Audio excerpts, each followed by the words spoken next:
خوب اعوذ باللہ من الشیطان الرجیم بسم اللہ الرحمن الرحیم مہاجرت خلیل الرحمن۔ خوب اس سے پہلے حضرت ابراہیم علیہ السلام نے کس طریقے سے لوگوں کو توڑا اور بابل کے لوگ مشرکین کافرین جمع ہو کر کے کس طریقے سے جناب ابراہیم علیہ السلام کے خلاف فیصلہ سنایا۔ اب یہ جناب ابراہیم علیہ السلام کا بابل سے ہجرت کرنا، کہنے دادگاہ بابل ابراہیم علیہ السلام را محکوم بے تبعید نمود۔ بابل کی عدالت نے حضرت ابراہیم علیہ السلام کو جلا وطن کی سزا سنا دی۔ محکوم یعنی حکم لگانا، سزا سنانا، تبعید یعنی جلا وطن، ٹھیک، شہر بدر جس تڑی پار جس کو کہتے ہیں،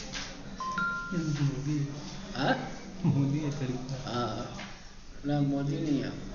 دوسرا والا ہے۔ چلیں تو بابل کی عدالت نے کیا کیا، حضرت ابراہیم علیہ السلام کے سلسلے میں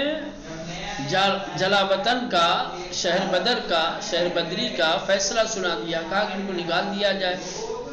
جب فیصلہ سنا دیا تو اون ناچار زادگاہ خود را ترک گفت، حضرت ابراہیم علیہ السلام اپنا وطن چھوڑنے پر مجبور ہو گئے۔ وآہنگ فلسطین و مصر کرد، اور پھر فلسطین و مصر کا رخ کیا۔ آہنگ فلسطین و مصر کرد یعنی فلسطین و مصر کی طرف توجہ دی، ادھر کا رخ کیا۔ در آنجا ابراہیم علیہ السلام با استقبال گرم عمالقہ کی فرما روایان آنہ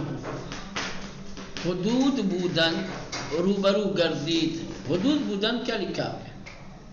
کتاب میں، کیا لکھا ہوا ہے؟ ذرا عبارت پڑھیں، عبارت میں کچھ غلطی دکھ رہی ہے۔ در آنجا وہاں پر ابراہیم علیہ السلام کا عمالقہ نے گرم جوشی کے ساتھ استقبال کیا۔ فرما روایان آن حدود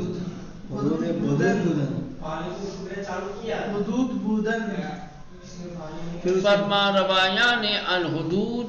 بودند، یہ عمالقہ، ٹھیک ٹھیک، اس کے حدود کے، اس کے آس پاس کے یہ لوگ کیا تھے؟ فرما روا تھے، حاکم تھے، ٹھیک، ان کے روبرو ہوئے، ان کا سامنا ہوا۔ جناب ابراہیم علیہ السلام جب بابل سے نکلے ہیں اور فلسطین و مصر کی طرف گئے ہیں تو عمالقہ ان لوگوں کو کہا جاتا ہے کہ جو فلسطین و مصر کے آس پاس کے حاکم تھے، ٹھیک، انہوں نے ان کا استقبال کیا، وہ ان کے سامنے آئے۔ وَأَزْ هَدَایَا آنان برخوردار شد، اور ان لوگوں نے حضرت ابراہیم علیہ السلام کو تحفے تحائف اور ہدایہ دیے۔ از جملے ہدایہ کنیزی بنام حاجر بود، حضرت ابراہیم علیہ السلام کو جو ہدیے دیے گئے ان ہدیوں میں سے ایک ہدیہ کیا ہے؟ ایک کنیز تھی جس کا نام حاجر۔ یہ جو حاجر کہا جاتا ہے جناب ابراہیم کی جو بیوی ہے بنام حاجرہ، یہ ان کی داستان یہ ہے۔ عمالقہ، اچھا، عمالقہ نے جناب ابراہیم کو تحفہ، ہاں، تحفے تحائف دیے، انہی تحفوں میں کنیز دی جس کا نام، شادی کر لی، ہاں، ہمسر ابراہیم سارا تا آن وقت فرزند نہ داشت۔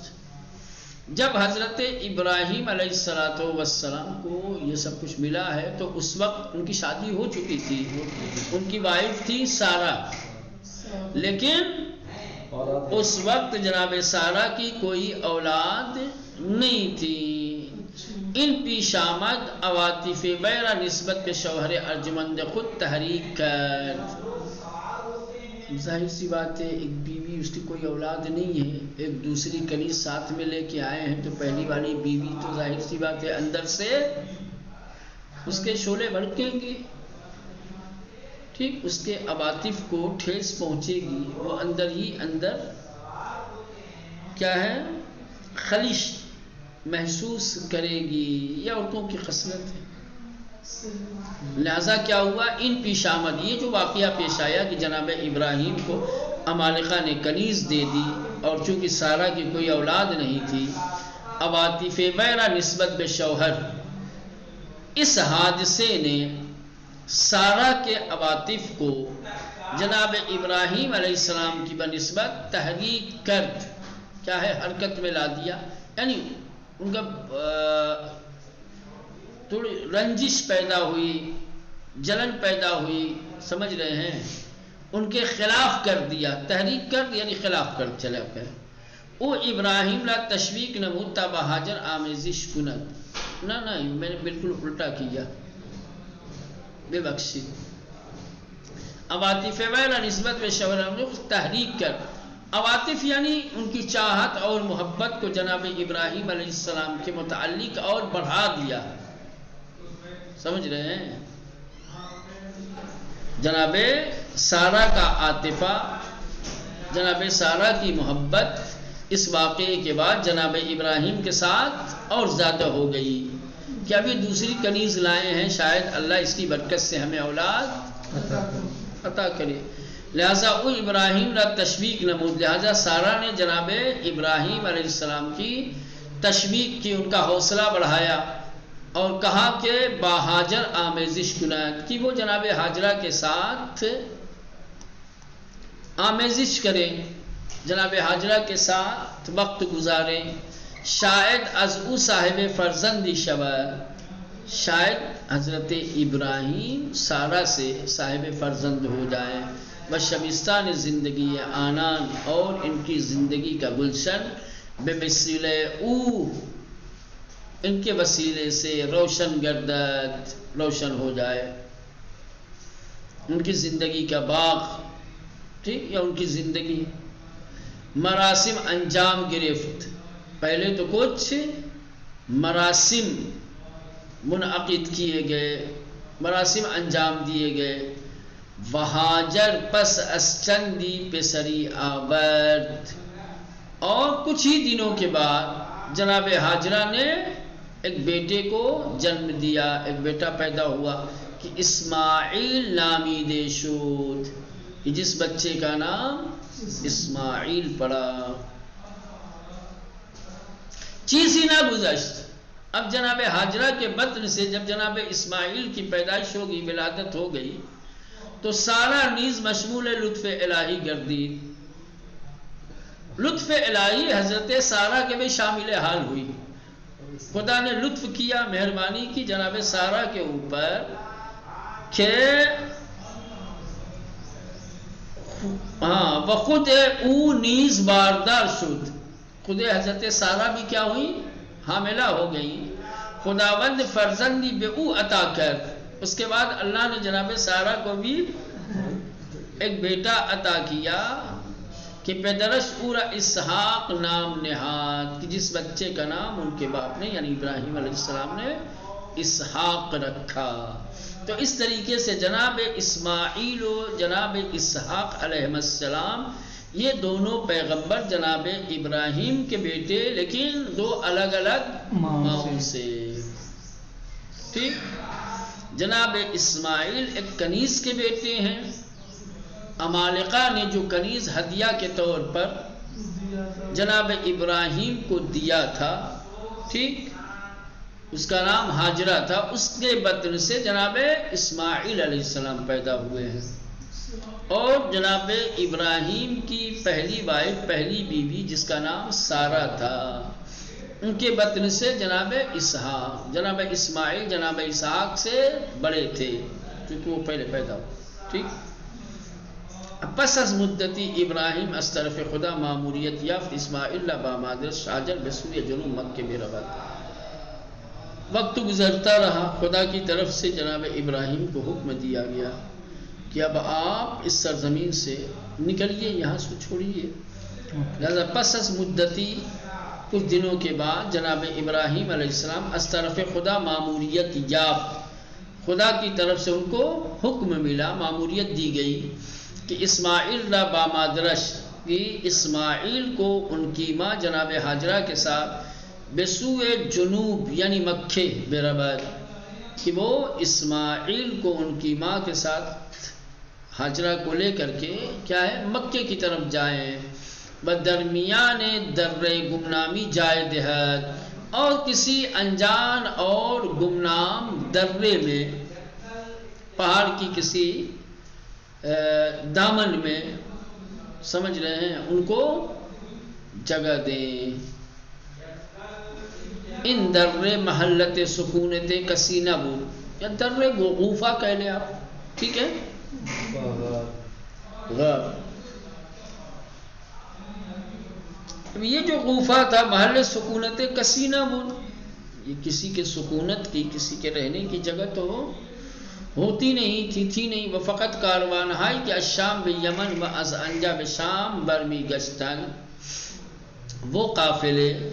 کہ جو شام سے یمن کی طرف جاتے تھے یا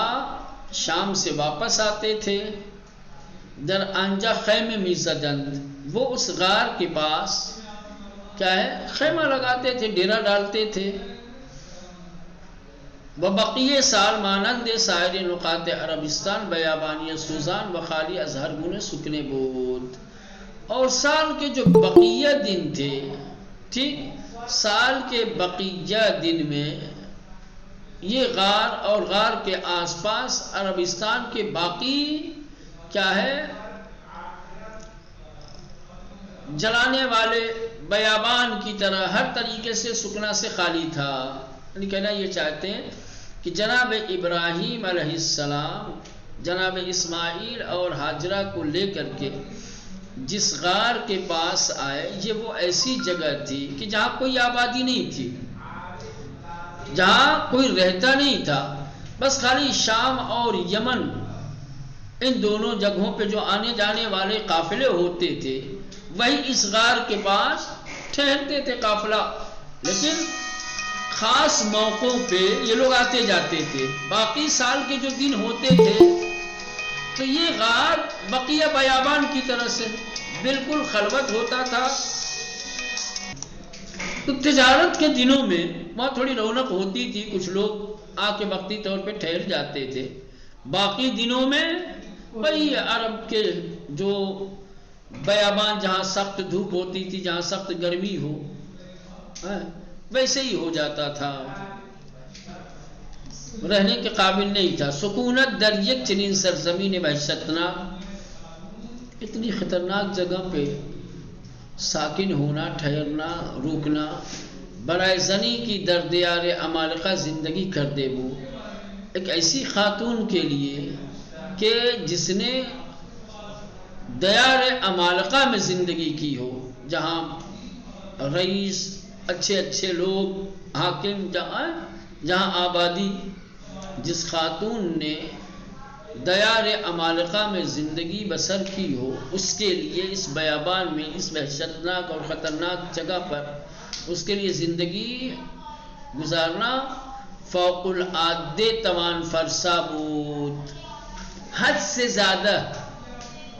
باعث مشقت تھا، زحمت کا سبب تھا.